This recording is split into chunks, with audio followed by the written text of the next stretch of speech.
ధృవ cinema promotions లో చాలా ఆసక్తికర విషయాలు చెప్పుకొచ్చాడు. సురేందర్ రెడ్డి రీమేక్ చేయడానికి ఒప్పుకోలేదని, తన కోసమే యాక్సెప్ట్ చేసి సినిమా తీశారని అన్నాడు. అలాగే విలన్ పాత్రకు అరవింద్ స్వామి తప్ప వేరే ఆప్షన్ కనిపించలేదని, అందుకే ఆయన్ని అప్రోచ్ అయ్యామని అసలు విషయం రివీల్ చేశాడు. ఇక ఖైదీ నంబర్ 150లో ఓ సాంగ్లోని మ్యూజిక్ బిట్లో కనపడతానని, ఇక తన తరువాత సినిమా సుకుమార్ డైరెక్షన్లో ఉంటుందని కన్ఫర్మేషన్ ఇచ్చాడు.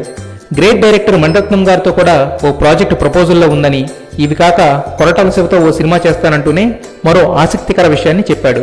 పవన్ కళ్యాణ్ గారు తన కమిట్మెంట్స్ పూర్తి చేస్తున్నారు, ఈలోపు నేను కూడా నా కమిట్మెంట్స్ కంప్లీట్ చేసుకుని ఆయన బ్యానర్లో సినిమా చేస్తా అంటూ రూమర్స్ అన్నింటికీ చెక్ పెట్టి క్లారిటీ ఇచ్చేశాడు. చెర్రీ మాటలు గమనిస్తే కొరటాల శివతో చెర్రీ చేయబోయే సినిమా పవన్ నిర్మించే అవకాశం ఉంది. మొన్న మధ్య పవన్తో భేటీ అయ్యాడు కొరటాల, కానీ ఏ విషయంపై అనే క్లారిటీ లేదు. సో చరణ్ మాటలతో మ్యాటర్ లీక్ అయింది.